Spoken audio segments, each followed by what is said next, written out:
Okay, got it all cleaned up. So I went to blow the hole out to get all the crap out of there, and the plug blew out before I even got near it. Mm. So that thing's about ready to fall out. So we don't have any more plugs. So you can go buy a new plug, or we can just make it work. What's that, about a 3/4? Calipers over there.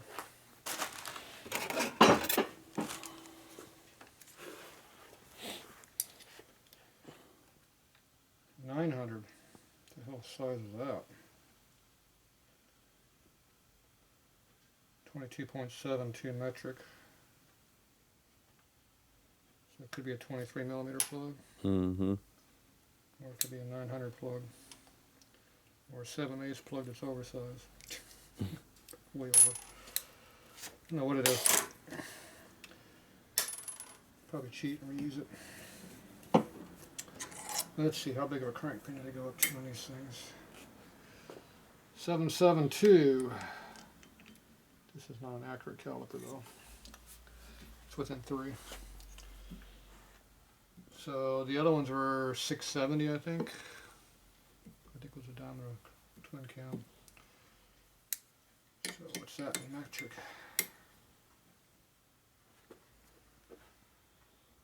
45mm.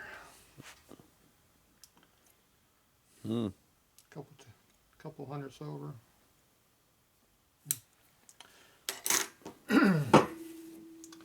There you go. Foreign shit. Okay, I blew this out. Seems pretty dry, doesn't it? Mm-hmm. Just really couldn't get an accurate true on this thing. Cause it's just moving. Yeah.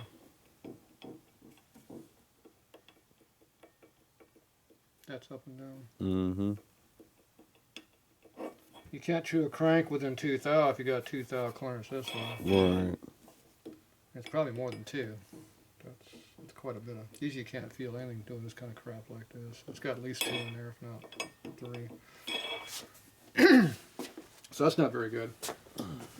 So what do we got up here in capillary action, Loctite, threadlocker, thick 450, wicking grade, oil tolerant.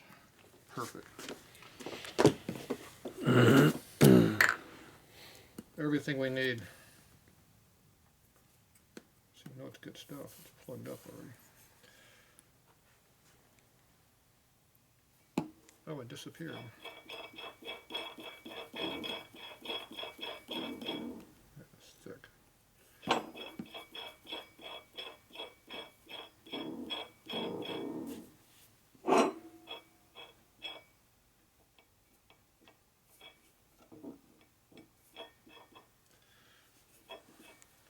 It soaked up a lot. That's like $60.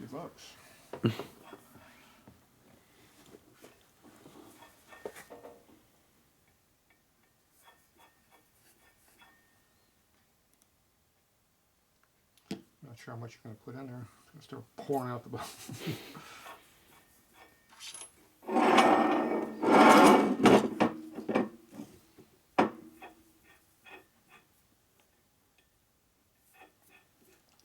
So all I can do is spin it and hope it self-centers. Let it set up, and hopefully it'll stay that way. So we got to keep it level. So we need something heavy to put on top of here. So dragging that case down here. This piece right here. Right there. Okay, as long as you don't kick it, it should stay that way. So that'll set up and hold it, and just really heavy shit or light duty stuff. I don't have a gauge on what that is, so what the tensile is on it. Just a wicking grade. Mm. For thick gap. It had a thick gap. So usually it takes about 10 to 15 minutes to set up, and then it'll you go from there after that. It got warmer in here all of a sudden. Mm-hmm. Okay, so now this one over here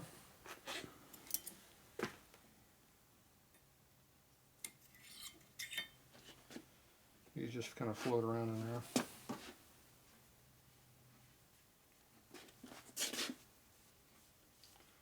These are pretty thin now compared to what they used to be.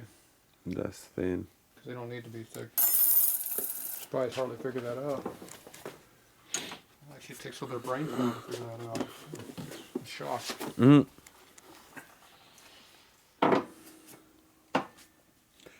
Considering everything else, I don't believe they used a lot of that. Well, they actually made the rod stronger by making it bigger, Yeah, everything else sucks. but they still, you know, you get a bigger motor, make more power, it still spins the crank just like the lower horsepower twin cam motor did. Mainly it's torque, not horsepower anyway. Right. Horsepower is high RPM. High RPM is hard to bend stuff.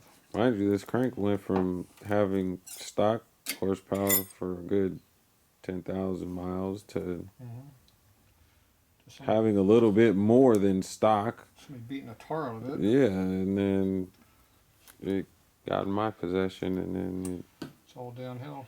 it had a good life. Still has a good life. It's going to continue to live a good life. Got extended. Yeah. Okay, that part's done. As long as you have gigantic clearances, everything works. Okay, well somebody intentionally made a mess over here. I'm not sure who that person was, but now we have to go in and hand put all of these in here. It's the Harley way. How many are in here? Mm-hmm. A lot.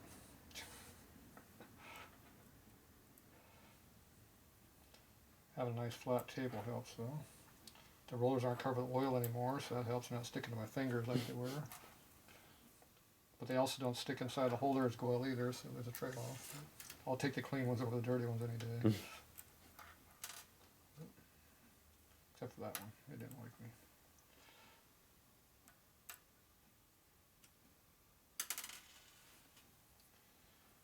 So Harley went to this stupid design in '87. Cheap. Cheap to make. I wonder who's making aftermarket bearings. Sonics was making most of this stuff, but Sonics? these were Torrington was making these for a while. Mm. I don't know who makes them anymore, but most of this kind of crap is Sonics. I don't know what Sonics is made at. It's like those American bearing companies. You don't know where they're made. They're made anywhere. Doesn't really matter. The machinery's good. The material's good. The inspection's good. So it doesn't matter who hits the button. It's a good product. It's a good product. Now you can just pick it up and go straight onto there without dropping any. Like that.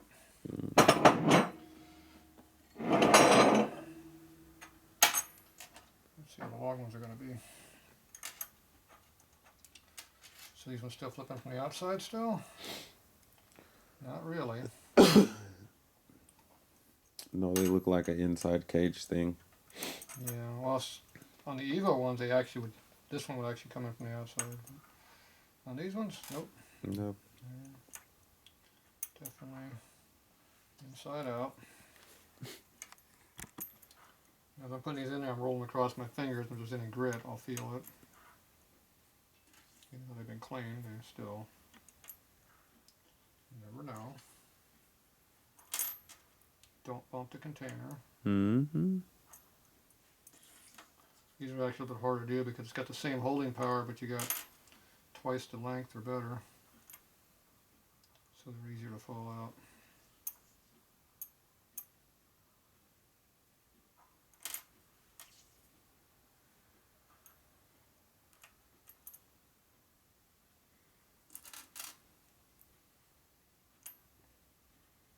And if you use grease to hold this stuff, make sure it will dissipate with oil. And no nails left. Don't use magnets. You don't want grit to stick to your magnetized bearings. That is not a good plan. Plus, when the grit sticks in there, it doesn't roll very well. It starts sliding. It starts tearing up the rollers. It's causing all kinds of problems. Not a good thing. That's why I don't like magnetized tools. They tend to magnetize stuff that don't want to be magnetized.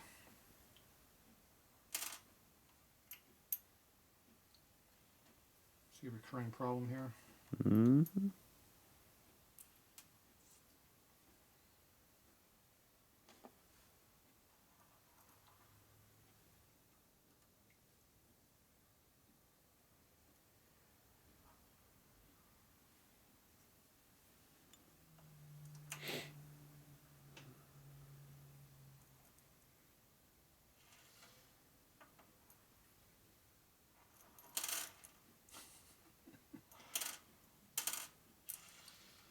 Yeah, 4 came out.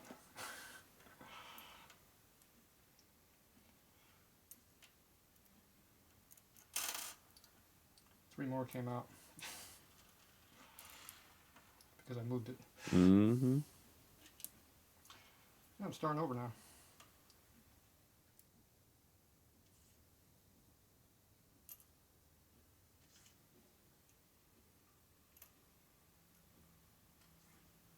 Instead of me staying in one spot, I'm going to have to move.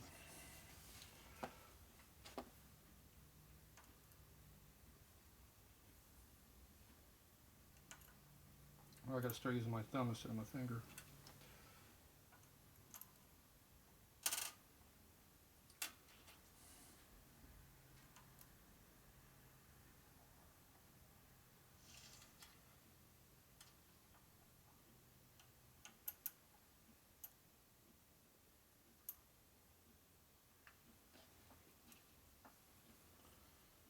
Yeah, they're all here.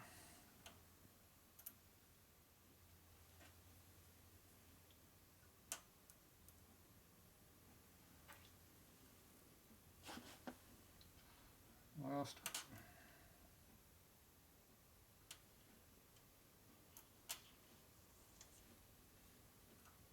Second to last one.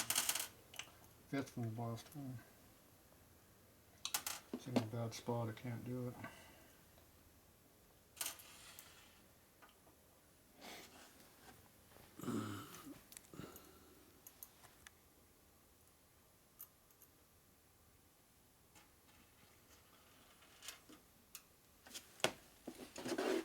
Change position.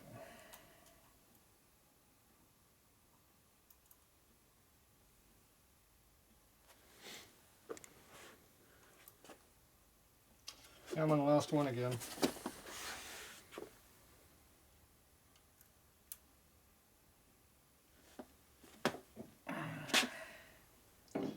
Can't get that from there to here though without losing any.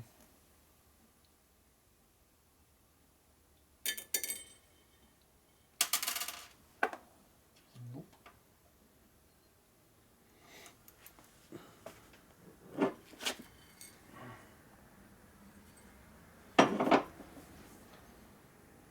Did I mention I don't like this stuff? Mm-hmm. Good. I don't know why I don't like it. Now if I had a tube to stick inside the hole here, I wouldn't have to, Worry about it. well, I would still have to worry about it, but I could eliminate this part here. I don't have a tube to go in the hole though. Would assembly lube have? Possibly. Haven't given up on that yet though.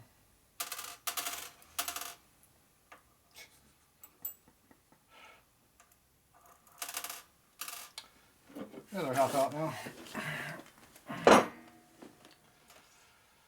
Frustrating.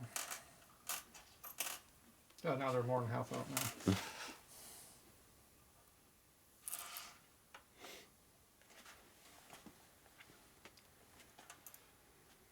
I think I just had all these, didn't I? I don't understand the design of it, why they would use that design. It's If cheap. you had to push and tube that went in the inside, it would be a nice deal, but I don't have one of those tubes that go on the inside. Size of the diameter. We made the diameter of that one, remember? I don't think you have anything that size. Not even in bar stock. No. No, it's a piece of plastic that goes in there. You got that nice soft piece of aluminum over there. It's that soft. Okay, let's try this again. This time I gotta keep my hands vertical.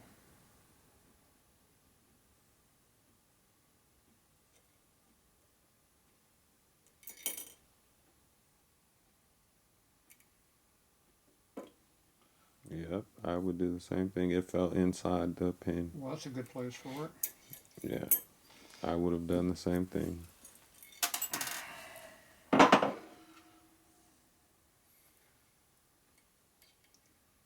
Fine line between getting this one in and having 4 more fall out there. Mm-hmm.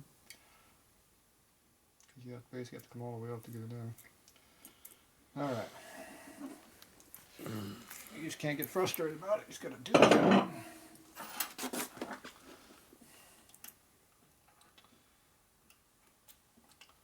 If I put a center lead on the bottom of the cage, it would help a little bit. Might have made it slightly easier, but Not very. yeah, it's kind of a toss-up on that one. Because then my finger becomes real sticky, and the bearings all stick to my finger, and they won't stay put. So it's the same. You're chasing your tail.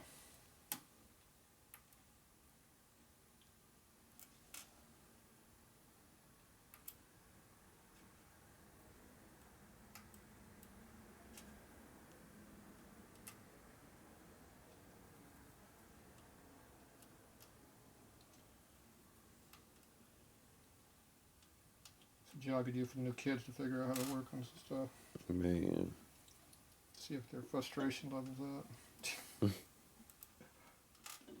Do this job. We don't care if it's hard. Figure it out.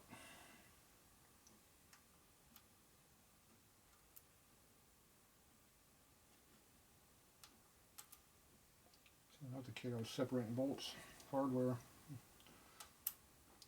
by size, thread, pitch, and length, and style.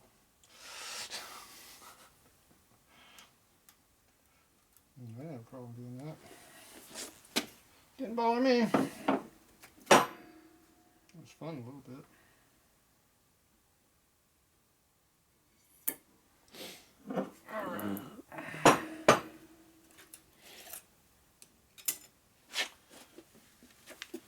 And that's how that goes. Well, you're supposed to put a rod in the middle. Maybe.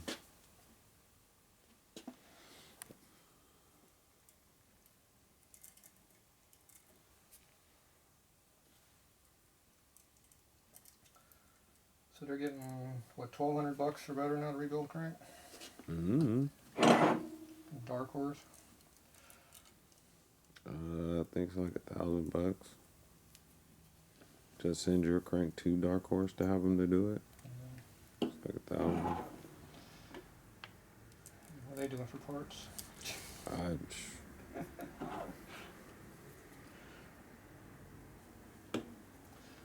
don't know. Guess they're having their stuff custom made. I don't know what they're doing for it. Because you have to make new rods. You have to buy bearings. They won't touch making a bearing unless you buy at least 30,000, 40,000 minimum, if not 50,000 units, before they can look at you. Not too many people are going to go buy that many bearings. But Dark Horse is also making their own cranks too, so. Are they physically making them now? Mm-hmm. That means they went to China. Who hasn't been to China?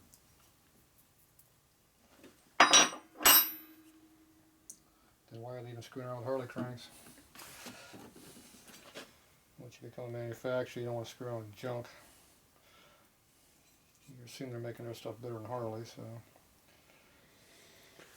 I don't know. Assuming too much. I've heard the cranks are decent. They're not bad. I haven't heard anything bad about them. Renzo likes my crank.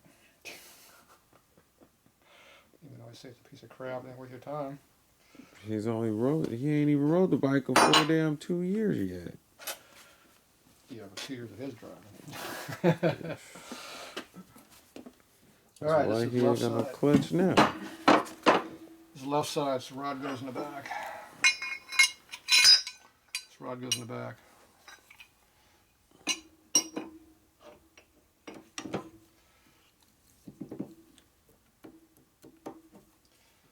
It's good to me.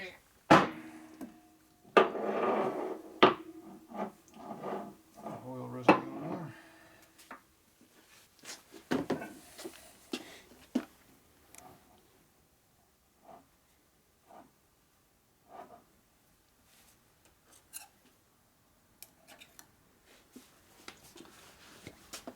Okay, so it's still stuck. Still loose. I should have set up by now. That's not good. What's up with that? Too cold? The gap's too big. It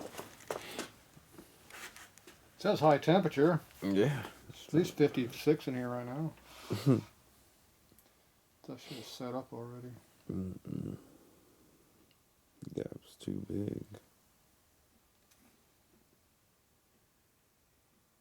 It doesn't say it. It's just thick. It's made for thick.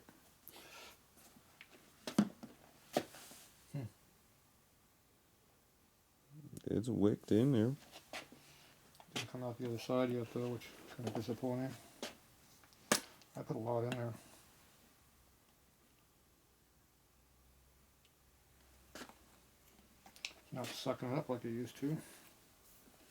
Maybe it's finally starting to get full in there. Yeah, that only lasted a turn. Turn the old wheel. Mm-hmm. Alright.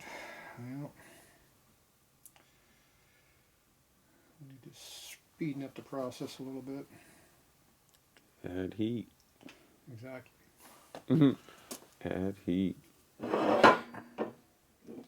Exactly my plan.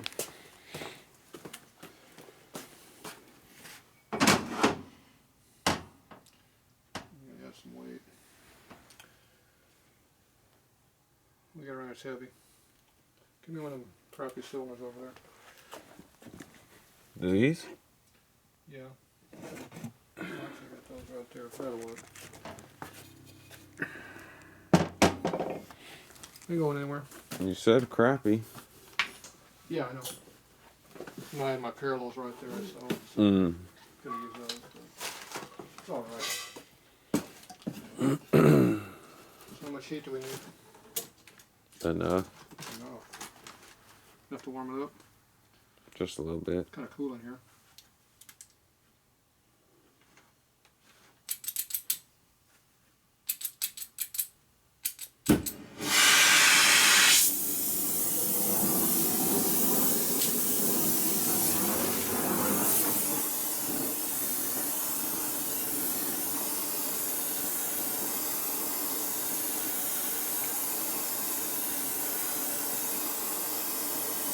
Not yet. Sometime next week.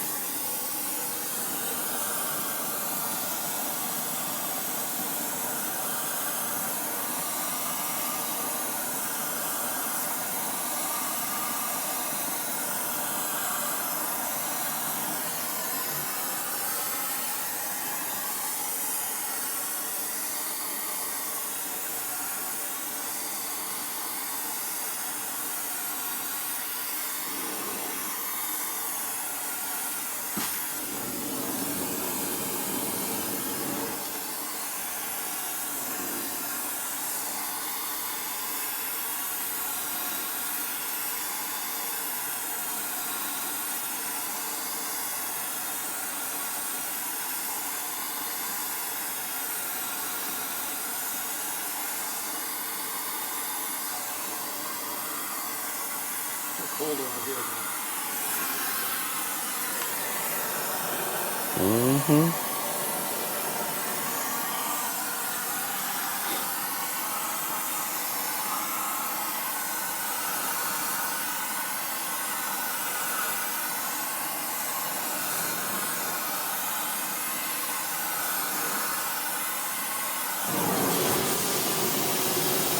Yeah. Burn it right there. It's hot. Yes.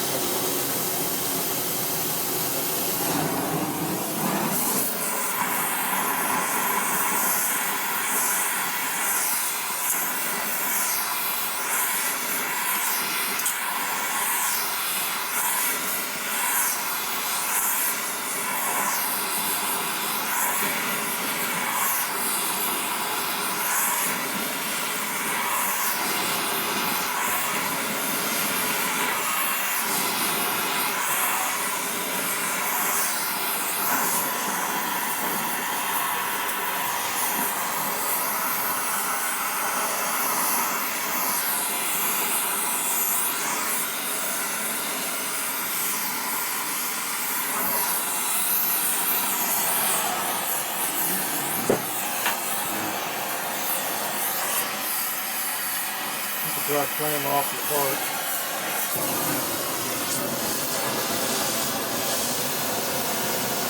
Hey, he's right. Hot. It's too hot now. Yes, sir.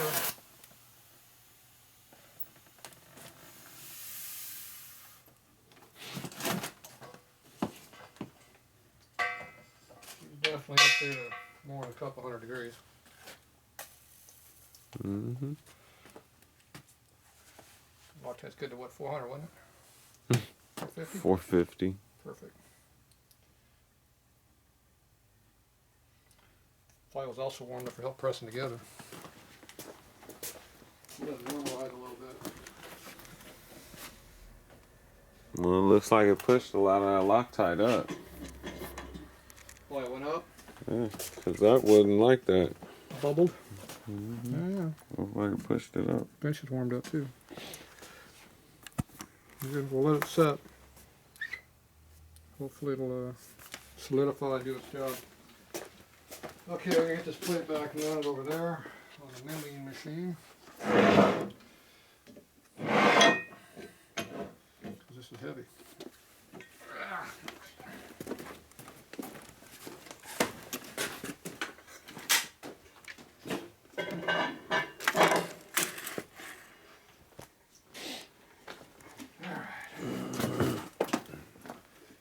Alright, we'll be back.